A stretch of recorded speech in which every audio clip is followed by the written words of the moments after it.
नमस्कार साथियों, मैं अतुल तिवारी आप सबका अर्थ सिविल सर्विसेज क्लासेस में स्वागत करता हूं। दोस्तों, प्लेटो के 3 लेक्चर कंप्लीट हो चुके हैं। जो आज का लेक्चर है यह चौथा और आखिरी लेक्चर है प्लेटो से संबंधित। तो हम लोगों ने अभी तक क्या क्या पढ़ लिया है प्लेटो के बारे में। हमने इनके आदर्श राज्य संबंधी जो विचार हैं उसे कंप्लीट कर लिया है। शिक्षा संबंधी जो इनके विचार है उसे कंप्लीट कर लिया है। साथ ही जो इनका एक अगला था आदर्श राज्य शिक्षा के पहले जो था न्याय संबंधी इनके जो भी विचार और सिद्धांत थे उसे हम लोगों ने कंप्लीट कर लिया है।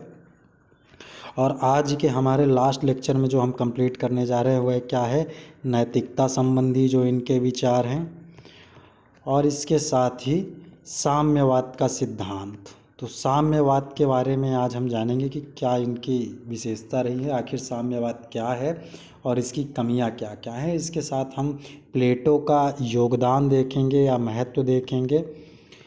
तो इस प्रकार जो प्लेटो से संबंधित जितने भी विचार हैं वो आज के हमारे वीडियो में कंप्लीट हो जाएंगे और यहाँ से हमारा ये इनका चैप्टर क्लोज हो जाएगा। इसके बाद हम अगले दार्शनिक के बारे में पढ़ेंगे जो कि ज्योतिबा बाई फुले होंगी और इस प्रकार हमारे सारे जितने भी नवीन दार्शनिक हैं, विचारक हैं, वो कंप्लीट हो जाएंगे। तो दोस्तों, आप लोगों से फिर से कहना चाहूँगा कि अगर आप लोगों को वीडियो पसंद आ रही हो तो आप प्लीज़ आप लोग अपना सपोर्ट दीजिए, वीडियो को लाइक करिए, सब्सक्राइब करिए और कमेंट करके हमें सुझाव दीजिए। अगर आपको कोई और विषय भी पढ़ना हो तो उसके बारे में हमें आप बतलाइए। तो चलिए दोस्तों, आज हम प्लेटो का नैतिकता देखते हैं, नैतिक विचार क्या हैं उनके। तो प्लेटो ने क्या कहा नैतिकता के संबंध में। इनके जो नैतिकता का विचार है वह किसके अनुसरण में है, सुकरात के अनुसरण में है। ये पहली लाइन आपको लिख देना है, अगर लिखना है, नहीं लिखना तब भी चल जाएगा। तो प्लेटो का नैतिकता का सिद्धांत क्या है, सुकरात के सिद्धांत के अनुसरण में है। तो सुकरात का कौन सा सिद्धांत है कि जिसके अनुसरण में प्लेटो का नैतिकता संबंधी विचार भी अनुसरण में है। तो क्या है दोस्तों वो, तो आइए जानते हैं। तो प्लेटो ने सुकरात ने क्या कहा था कि नैतिकता में उन्होंने क्या कहा कि जो बुद्धि है तो उसको क्या माना कि वे नैतिकता को बुद्धि या ज्ञान के साथ मानते हैं। यानी कि जो नैतिकता है वह किससे आएगी, बुद्धि या ज्ञान के साथ आएगी। अर्थात नैतिकता को क्या किया जा सकता है, सिखाया जा सकता है। यानी कि ये सुकरात ने कहा था कि जो नैतिकता है उसके साथ जो बुद्धि नामक तत्व है, ज्ञान नामक तत्व है, वह जुड़ा हुआ है। इन दोनों को हम अलग अलग नहीं कर सकते। यही चीज़ प्लेटो महोदय भी कहते हैं कि जो नैतिकता है वह तभी आती है जब व्यक्ति में क्या हो, बुद्धि हो, ज्ञान हो। ऐसे तो कोई पशु जो है तो उसमें कोई नैतिक आचरण नहीं होता। तो इंसान के लिए नैतिक आचरण क्यों बनाए गए हैं, क्योंकि उसके साथ बुद्धि और विवेक भी जुड़ा हुआ होता है। तो बुद्धि और जो विवेक होता है वह जन्म से तो नहीं होता है, जन्मजात नहीं होता। उसे क्या किया जाता है, विभिन्न परिस्थितियों, है ना, परिवार के द्वारा, माता पिता के द्वारा, संस्थाओं जैसे आपके आधुनिक समय में स्कूल, कॉलेजेस, तो ये सारी चीज़ें क्या करती हैं, नैतिकता हमें सीखते हैं हम इनके द्वारा, इन सब संस्थाओं के द्वारा, समाज के द्वारा। तो यानी कि नैतिकता का क्या किया जाता है, नैतिकता का एक विकास होता है क्रमवार, और वह कैसे होता है, सीखने की प्रक्रिया के द्वारा होता है। आप ये सोचें कि एक जो स्लम एरिया में व्यक्ति रहता है और वहीं एक जो महानगर में रहता है जिसकी अलग संस्कृति है, तो इन दोनों क्षेत्र के अंतर्गत निवासरत जो निवासी होंगे या व्यक्ति होंगे, दोनों के नैतिकता संबंधी विचार क्या होंगे, भिन्न होंगे। क्यों होंगे, क्योंकि जो नैतिकता है वह किससे जुड़ा हुआ है, बुद्धि और ज्ञान से जुड़ा हुआ है। तो इस प्रकार प्लेटो ने क्या कहा कि जो नैतिकता है उसको हम किसके साथ मानेंगे, जोड़ के बुद्धि या ज्ञान के साथ मानेंगे। और इसका जोड़ने का मतलब क्या है, इनका तात्पर्य क्या है, तात्पर्य यह है कि नैतिकता को क्या किया जाता है, सिखाया जाता है, यह जन्मजात नहीं होती है। आगे प्लेटो ने कहा, प्लेटो ने नैतिकता को आत्मा के विभिन्न भागों से जोड़ते हुए, यानी अब ये आत्मा से जोड़ दिया है किसको, नैतिकता को, कि आत्मा के अलग अलग पार्ट से जोड़ते हुए इसको कितने भागों में विभाजित कर दिया, 4 भागों में विभाजित कर दिया। अब कौन कौन से वो 4 भाग हैं? प्लेटो ने क्या किया कि आत्मा को जो नैतिकता है उसको आत्मा के साथ, आत्मा के विभिन्न भागों के साथ जोड़ते हुए उसे कुल 4 भागों में विभाजित किया है। वह 4 भाग कौन कौन से हैं?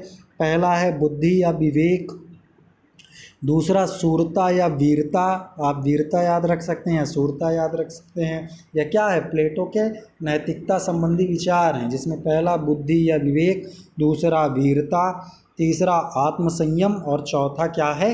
न्याय। तो इस प्रकार कुल 4 इनके जैसे आदर्श राज्य के 4 स्तंभ थे इनके, न्याय, शिक्षा, आदर्श राज्य और न्याय, शिक्षा और दार्शनिक, राजा और सैनिक, ऐसे करके इनके साम्यवाद, ऐसे करके 4 जो 4 पिलर थे आदर्श राज्य के। उसी प्रकार प्लेटो ने नैतिकता को आत्मा के विभिन्न भागों से जोड़ते हुए 4 भागों में विभाजित किया, और उन 4 भागों में से जो विभाजन था उनके अलग अलग जो पार्ट बनाए हुए क्या थे? पहला बुद्धि या विवेक, जिसको अभी हमने पढ़ा कि इन्होंने नैतिकता को किससे जोड़ा? बुद्धि और विवेक से। क्यों जोड़ा? क्योंकि जो नैतिक विचार हैं या नैतिक आचरण हैं वह सीखे जाते हैं। दूसरे में है वीरता, तीसरे में है आत्मसंयम और चौथे में है न्याय। अब आइए एक एक करके इनके बारे में हम क्या करते हैं, जानते हैं कि इनका क्या रोल होता है। तो देखिए, जो बुद्धि या विवेक होती है इंसान में, वह क्या किस गुण का विकास करती है? तर्क के गुण का विकास करती है। आप बताइए, अगर कोई बुद्धिहीन व्यक्ति है, कोई भी बुद्धिहीन व्यक्ति हो या जिसमें अल्प बुद्धि हो, तो आप उससे क्या किसी तर्क की आशा रखेंगे? क्या वह किसी भी विचार या किसी भी वस्तु या किसी भी उक्ति के संबंध में कोई वह तर्क देने का दोस्तों, क्या वह देने के लिए सक्षम होता है? नहीं होता है। क्यों नहीं होता? क्योंकि उसके अंदर बुद्धि या विवेक जैसा नामक कोई तत्व नहीं होता है। तो ये जो तर्क का गुण होता है, यह किसका कार्य करता है? यह निर्देशात्मक गुण होता है इसमें, यह निर्देश देने का कार्य करता है दोस्तों, यानी कि यह डायरेक्शन का कार्य करता है। बुद्धि या विवेक एक निश्चित डायरेक्शन में व्यक्ति को क्या करता है?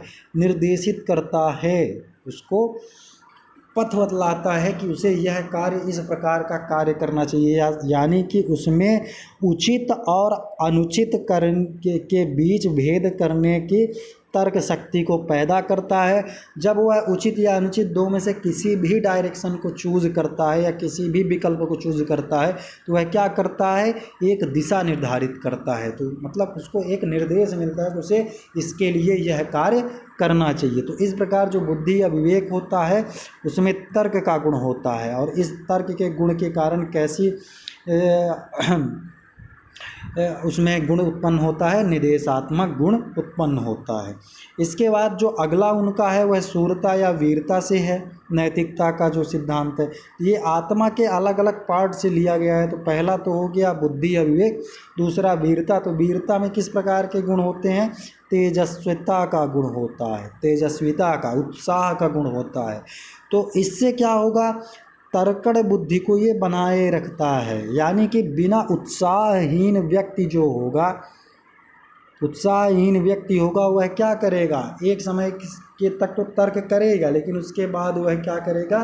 तर्कण की जो उसकी क्षमता होगी वह क्या हो जाएगी? समाप्त हो जाएगी। उदासीन व्यक्ति से आप ऐसा एक्सपेक्ट नहीं कर सकते हो कि वह किसी विषय में कोई भी तर्क कर सके। तो इस तर्कण बुद्धि को बनाए रखने का काम कौन करता है?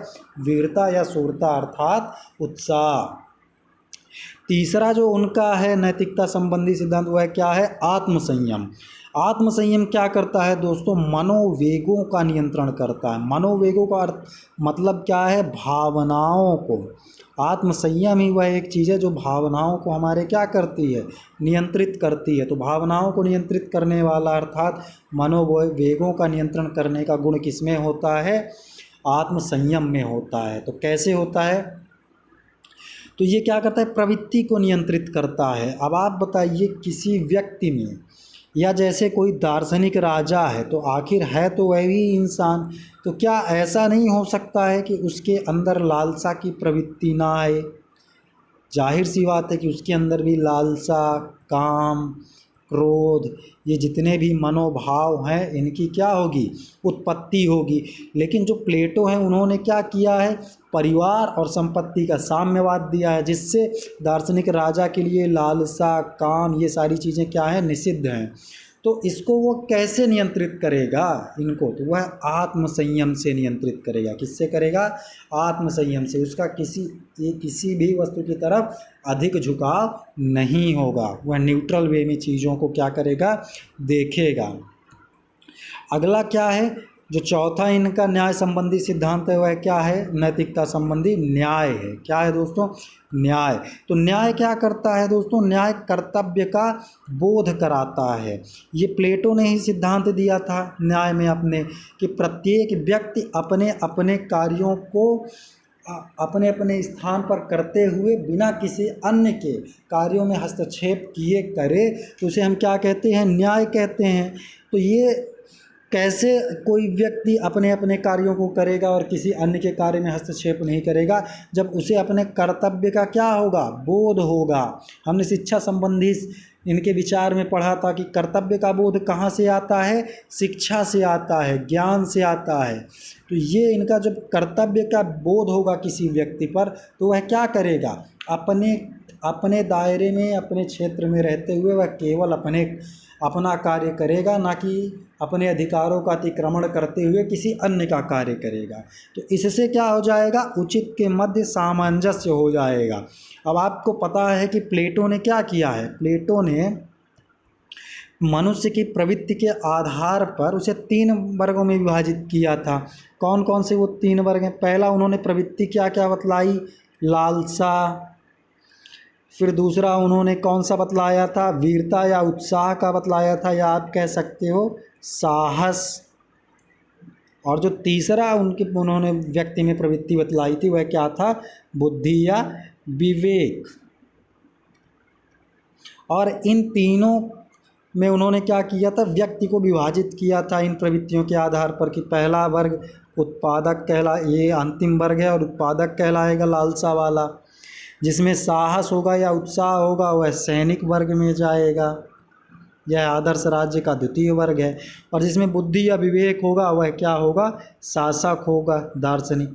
तो ये जो इन्होंने न्याय का कहा कि जब इनको अपने अपने उत्पादक, सैनिक और शासक को के मत न्याय कैसे होगा, जब इनको अपने अपने कर्तव्यों का क्या हो, बोध हो, कि जो सैनिक है वह सैनिक का ही कार्य करे, उत्पादक उत्पादन संबंधी कार्य करे, और शासक जो है वह शासन का संचालन करे। तो इस प्रकार जब ये अपने अपने कर्तव्यों का पालन करेंगे तो क्या होगा, इनके मध्य एक उचित सामंजस्य की स्थापना होगी। तो इस प्रकार जो ये प्लेटो के नैतिकता संबंधी विचार हैं वह कंप्लीट होते हैं। उन्होंने नैतिकता को किससे माना है, सुकरात के विचारों से इनके नैतिकता संबंधी विचार हैं। और इन्होंने नैतिकता को बुद्धि और ज्ञान से जोड़ा है, और इसको क्या कहा है कि नैतिकता जो है उसे सिखाई जा सकती है, और आत्मा से इसे संबंधित करते हुए 4 भागों में विभाजित किया है। वो 4 कौन कौन से हैं नैतिकता के विचार इनके, बुद्धि या विवेक, वीरता, आत्मसंयम और न्याय। तो इस प्रकार इनके नैतिक संबंधी जो विचार हैं वो कंप्लीट होते हैं। अब आइए इनका प्लेटो का साम्यवाद संबंधी विचार क्या है उसके बारे में जान लेते हैं। दोस्तों, साम्यवाद के संबंध में जो भी इनका सिद्धांत है प्लेटो का, वह हम पिछले लेक्चर में जान चुके हैं, लेकिन फिर भी यहाँ पर इनको अलग से पढ़ना आवश्यक है। क्यों? क्योंकि ये बहुत ही इम्पॉर्टेंट है, वेरी वेरी इम्पॉर्टेंट। इनका ये क्वेश्चन बन सकता है प्लेटो का विचार के संबंध में, इसलिए इसे पढ़ना बहुत ही आवश्यक है। तो क्या है प्लेटो का साम्यवाद सिद्धांत, आइए जान लेते हैं। प्लेटो ने अपने आदर्श राज्य में शासक वर्ग के लिए क्या किया है, संपत्ति एवं परिवार के साम्यवाद की व्यवस्था का प्रतिपादन किया। यानी कि यहाँ पर आपको कुल कितने कीवर्ड याद रखना है। पहला तो यह कि उन्होंने जो साम्यवाद है उनके आदर्श राज्य में वह किसके लिए है, शासक वर्ग के लिए है। साम्यवाद सिद्धांत में किन तत्वों को इन्होंने शामिल किया है, संपत्ति और परिवार को। तो इस प्रकार दो जो इनके बीच जो इनका मेन टर्मिनोलॉजी है वह क्या है साम्यवाद में, कि इन्होंने शासक वर्ग के लिए क्या किया है, संपत्ति और परिवार के साम्यवाद की व्यवस्था का प्रतिपादन किया है। तो इसका उद्देश्य क्या है दोस्तों, इनका संपत्ति और परिवार का जो इन्होंने साम्यवाद का सिद्धांत दिया है, उसका उद्देश्य यह है कि ताकि राजनीतिक सत्ता और आर्थिक प्रलोभनों या बुराइयों को क्या करना है, दूर करना है। राजनीतिक सत्ता एवं आर्थिक प्रलोभनों की बुराइयों को दूर करना है। कैसे दोस्तों, अब आप खुद बताइए कि अगर कोई शासक वर्ग होगा और वह धन से संलिप्त रहेगा या वह केवल अपने परिवार के प्रति ही ज़्यादा आसक्त रहेगा, तो वह क्या शासन का उचित प्रकार से संचालन कर पाएगा? नहीं कर पाएगा। आज तुलना करके देखिए, जितने भी हमारे भारतीय राजनीति में राजनेता हैं, उनके साथ क्या समस्या जुड़ी हुई है। पहला तो संपत्ति का अर्जन, यानी कि सत्ता में आने का उद्देश्य ही यह है कि संपत्ति का अधिक से अधिक क्या किया जाए, अर्जन किया जाए। दूसरा क्या है कि वह अपने परिवार को क्या करें, अधिक से अधिक लाभ पहुंचा सकें। चाचा, भतीजा, मामा, पता नहीं कहाँ कहाँ आप देखिए, बहुत सारी ऐसे पार्टियां हैं, आप खुद इन पर विचार करिए कि ये क्या वास्तव में न्याय कर पा रही हैं? तो नहीं कर पा रही। क्यों? क्योंकि इनका जो राजनीतिक शुचिता है वह क्या हो चुकी है, कम हो चुकी है। क्यों? क्योंकि इनमें जो है आर्थिक और राजनीतिक सत्ता का क्या है, प्रलोभन बढ़ चुका है। इस वजह से इनमें क्या है, वो शुचिता नहीं है जो होनी चाहिए राजनीति में। तो इसीलिए प्लेटो ने क्या किया है कि इन्होंने साम्यवाद का सिद्धांत दिया शासक वर्ग को। और कैसा साम्यवाद का सिद्धांत दिया इन्होंने? संपत्ति और परिवार, यानी कि ये उस समय भी ये चीज़ें थी कि जो शासक वर्ग था वह क्या करता था, संपत्ति के मद में मस्त रहता था और साथ ही वह क्या करता था, अपने परिवारजनों को ही शासन का लाभ दिलवाने में व्यस्त रहता था। तो इसलिए प्लेटो ने साम्यवाद का सिद्धांत दिया और इनका उद्देश्य यही था कि राजनीतिक सत्ता और आर्थिक प्रलोभनों की बुराइयों को क्या कर सके, अपने आदर्श राज्य में दूर कर सके। अब आइए देखते हैं साम्यवाद के क्या क्या आधार हैं। तो जो साम्यवाद प्लेटो ने दिया है उसके कुल 4 आधार हैं। पहला जो है मनोवैज्ञानिक, दूसरा आधार है वह राजनीतिक, तीसरा आधार दार्शनिक और चौथा आधार क्या है, व्यवहारिक। तो 4 आधार हैं साम्यवाद के कि वह मनोवैज्ञानिक भी है, राजनीतिक भी है, दार्शनिक भी है और व्यवहारिक भी है। तो आइए एक एक करके जानते हैं। सबसे पहले हम मनोवैज्ञानिक आधार को जानते हैं। तो मनोवैज्ञानिक आधार में प्लेटो ने क्या कहा कि जो उनका साम्यवाद का सिद्धांत है वह क्या है, साध्य नहीं है, बल्कि यह किस पर आधारित है, न्याय पर आधारित है। यानी कि जो साम्यवाद है वह कोई लक्ष्य नहीं है कि जहाँ तक व्यक्ति क्या करे पहुँचे, बल्कि यह एक न्याय के सिद्धांत पर आधारित है। न्याय पर के सिद्धांत पर कैसे आधारित है कि जो संपत्ति का अर्जन है यह किस वर्ग के लिए है, उत्पादक वर्ग के लिए है, जिसके अंदर लालसा नामक प्रवृत्ति पाई जाती है, ना कि शासक वर्ग के लिए। क्योंकि शासक वर्ग का कार्य क्या है, शासन का संचालन करना, ना कि धन का अर्जन करना। तो इस प्रकार यह क्या है, मनोवैज्ञानिक है, क्योंकि इसको इन्होंने लक्ष्य नहीं माना है बल्कि न्याय पर आधारित माना है। साथ ही इन्होंने क्या कहा कि शासक वर्ग को संपत्ति एवं परिवार के बंधन से मुक्त रखना।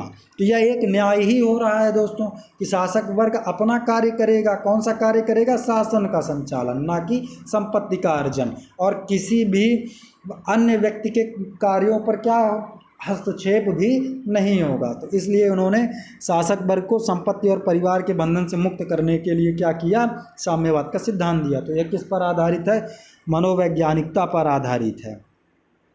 अगला आधार कौन सा है, राजनीतिक है। तो राजनीतिक आधार में इन्होंने क्या कहा प्लेटो ने कि राजनीतिक एवं आर्थिक शक्तियाँ क्या होती हैं, अलग अलग होती हैं। तो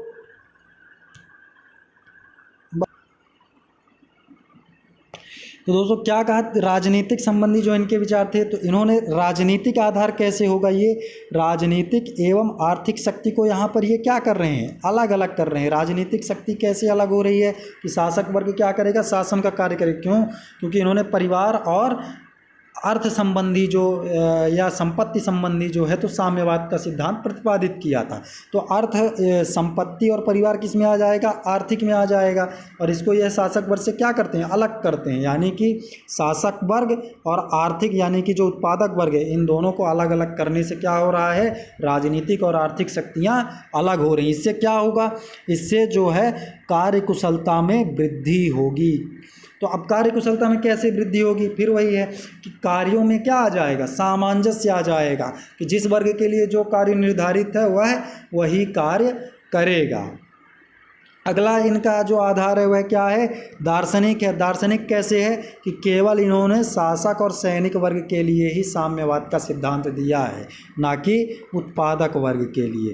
तो इस प्रकार यह दार्शनिक सिद्धांत पर आधारित है। इसके पीछे का सोच इनका क्या है कि जो शासक वर्ग है अगर वह संपत्ति या परिवार के बंधन में फंसेगा तो वह न्याय नहीं कर सकेगा। तो इसलिए इसका आधार क्या है, दार्शनिक भी है और व्यवहारिक भी है। क्यों व्यवहारिक है कि जो शासन संचालन का कार्य है वह विवेक युक्त और सद्गुणी व्यक्तियों का अधिकार है, ना कि धन उपार्जन का करने वाले व्यक्तियों का अधिकार। तो इस प्रकार जो इनका साम्यवाद का सिद्धांत है वह चार फोर पिलर्स पर है। ये भी साम्यवाद का सिद्धांत, और वो चार पिलर कौन कौन से हैं, मनोवैज्ञानिक, राजनीतिक, दार्शनिक और व्यवहारिक। तो जब आप इस प्रकार साम्यवाद का सिद्धांत बतलाएंगे प्लेटो का और उसके आधार बता देंगे ये अगर आपसे 15 नंबर में पूछता है तब आप इसको क्या करेंगे दोस्तों, पूरी तरह से विस्तार पूर्वक बतलाएंगे कि मनोवैज्ञानिक में ये चीज़ें, राजनीतिक में ये, दार्शनिक में ये, व्यवहारिक में ये। लेकिन अगर आपको 150 शब्दों, अच्छा इसमें तो सारी चीज़ें 150 में ही आती हैं, तो इसको क्या करना है दोस्तों, आप थोड़ा थोड़ा चीज़ें सभी में लिखेंगे। मनोवैज्ञानिक में भी पूरा लिखेंगे, राजनीतिक में भी आप 3-4 लाइनों में। तो इस प्रकार आपके दोनों पेज क्या हो जाएंगे, कंप्लीट विद फैक्ट क्या होंगे, लिखे जाएंगे। ठीक है दोस्तों। अब आइए इसके साम्यवाद की कमियां देखते हैं, क्या क्या है, आलोचनाएं क्यों होती हैं साम्यवाद की। तो पहली आलोचना तो यही है दोस्तों इसकी, या कमी आप कह सकते हैं कि यह क्या है, केवल 2 वर्गों के लिए है। और वो 2 वर्ग कौन कौन से हैं, शासक और सैनिक वर्ग। तो इस प्रकार यह क्या है, अर्थ साम्यवाद है। यानी कि इसमें क्यों ऐसा कहा गया है अर्थ साम्यवाद, क्योंकि इसमें उत्पादक वर्ग जो अर्थ का उपार्जन करता है उसको शामिल नहीं किया गया है, केवल 2 वर्गों को ही इसमें शामिल किया गया है। दूसरी कमी क्या है कि यह समाज के विघटन को बढ़ाने की संभावना इसमें है। कैसे समाज का विघटन हो जाएगा, आप ही बताइए। जो शासक वर्ग है उसमें परिवार से भी उसे क्या किया गया है, अलग किया गया है। यानी परिवार के बंधन से भी शासक वर्ग को, जिसमें सैनिक भी आता है, इन्हें क्या किया गया है, बंधन से मुक्त किया गया है। तो जब किसी शासक को अपने परिवार के बारे में कुछ भी जानकारी नहीं रहेगी कि उसका पुत्र कौन है, तो एक प्रकार से नैतिकता में क्या आएगी, गिरावट आएगी। हो सकता है कि इससे शासक वर्ग क्या हो जाए, दुराचारी हो जाए, निरंकुश हो जाए, क्योंकि उसका तो कोई परिवार ही नहीं है। तो इस तरह से यह क्या करेगा, समाज में विघटन को बढ़ावा भी दे सकता है। अगली कमी क्या है कि इन्होंने राज्य को साध्य बनाया, जबकि यह क्या है, आवश्यकता पूर्ति का साधन है। अब राज्य जो होता है वह कभी भी साध्य नहीं हो सकता, लक्ष्य नहीं हो सकता किसी भी व्यक्ति का कि हमको राज्य तक पहुंचना है, बल्कि राज्य का क्या उद्देश्य होता है, वह आवश्यकता पूर्ति का एक साधन होता है, जिसमें विभिन्न प्रकार की संस्थाएं होती हैं और विभिन्न प्रकार के संसाधन निहित होते हैं, जिसके माध्यम से व्यक्ति क्या करता है, अपनी आवश्यकताओं की पूर्ति करता है। जैसे सुरक्षा हो गया, भोजन हो गया। तो ये सारी चीज़ें कहाँ से आ रही हैं, राज्य के द्वारा होती हैं। तो यह क्या है, आवश्यकता पूर्ति का साधन है, लेकिन प्लेटो ने इसे क्या बनाया है, साध्य बनाया है। और जो चौथी कमी है वह क्या है कि इसमें प्लेटो ने क्या किया है, संपत्ति के विकास को इन्होंने केवल एक वर्ग के लिए ही इन्होंने बतलाया, जबकि 2 वर्गों के लिए यह क्या करता है, अवरुद्ध करता है संपत्ति के विकास को। तो 2 वर्गों के संपत्ति विकास को क्या करता है, अवरुद्ध करता है, एवं एक के विकास में यह क्या है, सहायक है। यानी कि जो सैनिक वर्ग है और शासक वर्ग है उसके लिए तो इन्होंने संपत्ति अर्जन से पाबंदियां लगा दी हैं संपत्ति अर्जन में, तो इसके विकास में क्या हो गया, अवरुद्ध हो गया। वह केवल वह उत्पादक वर्ग को कहते हैं कि यह कार्य किसका है, केवल उत्पादक वर्ग का है। तो इस प्रकार इससे क्या होता है दोस्तों, इससे ये होता है कि एक अतार्किकता आती है कि ये दो वर्ग अगर संपत्ति का अर्जन ना करें और केवल एक वर्ग करे तो इसमें कोई भी तर्क कहीं से नहीं दिखलाई देता। तो इस प्रकार यह क्या है, अतार्किक भी है। तो आप जब कमियां बताएंगे तो कौन कौन सी सीधे सीधे बता दें कि यह दो वर्गों शासक एवं सैनिक के लिए है, इसलिए क्या है, अर्थ साम्यवाद है। दूसरा, यह समाज की विघटन में इससे क्या रहेगी, संभावना रहेगी। राज्य के इन्होंने साध्य बताया, जबकि यह क्या है, आवश्यकता पूर्ति का साधन। और चौथा जो आप बताएंगे तो यह क्या है, अतार्किक है। क्यों अतार्किक है, क्योंकि यह दो वर्गों के संपत्ति विकास को क्या करता है, अवरुद्ध करता है, जबकि एक के विकास में सहायक है। अब आइए प्लेटो के योगदान को जान लेते हैं कि प्लेटो का क्या योगदान रहा। तो पहला तो इनका क्या था, इनकी पुस्तक ग्रंथ रिपब्लिक में वर्णित है सद्गुण ही ज्ञान है, तो इन्होंने सद्गुण को महत्व दिया है, पहला योगदान ये है। तीसरा, इन्होंने तीनों वर्ग, जो तीन वर्ग बतलाए उसमें सामंजस्य स्थापित किया है, दूसरा योगदान है या महत्व है। तीसरा, इन्होंने दार्शनिक शासक की नियुक्ति की बात की है। अब दार्शनिक शासक वही हो सकता है जिसमें विवेक हो और वह क्या कर सकता है, न्याय कर सकता है, तो इस प्रकार तीसरा है। चौथा, न्याय का सिद्धांत। पांचवा जो योगदान है, बुद्धिमान और विवेक का शासन, यानी बुद्धिमानी और विवेकी गुणों से युक्त व्यक्ति ही क्या करेगा, शासन संचालन करेगा। जो इनका अगला योगदान है वह क्या है कि इन्होंने नारी जाति को क्या किया है, नारी जाति की स्वतंत्रता के पक्षधर हैं और इसको भी शिक्षा संबंधी अधिकार इन्होंने दिए हैं पुरुषों के समान ही। तीसरा, इनका जो शिक्षा का योजना है जो उम्र के हिसाब से है 50 वर्षीय, उस पर भी इनका योगदान है। और जो अंतिम है वह क्या है कि प्लेटो का जो चिंतन है वह भावी चिंतकों के लिए किसका कार्य करता है, मार्गदर्शन का कार्य करता है, और किया भी, जैसे कि अरस्तु हो गए, कांट हो गए। तो इस प्रकार इन्होंने जो ये भावी दार्शनिक हुए इनके लिए क्या किए, मार्गदर्शन का कार्य किए। तो दोस्तों, प्लेटो के संबंध में हमने सभी विचारों को आज यहीं पर कंप्लीट कर लिया है। अब जो हमारे अगले दार्शनिक होंगे उसको हम नेक्स्ट वीडियो में जल्दी लेकर आएंगे। तब तक आप लोग इन विचारकों को अच्छे से पढ़ें, अभी मेंस के लिए समय है क्योंकि अभी रिज़ल्ट नहीं आया हुआ है। तो आप लोग इथिक्स को बहुत अच्छे तरीके से कंप्लीट करें क्योंकि यह स्कोर गेनिंग सब्जेक्ट है। दोस्तों, लास्ट में फिर आपसे कहना चाहूँगा कि अगर आपको वीडियो अच्छी लगी हो तो प्लीज़ आप इसको लाइक करें, कमेंट करें और सब्सक्राइब करें और अपने दोस्तों के साथ भी शेयर करें। धन्यवाद दोस्तों।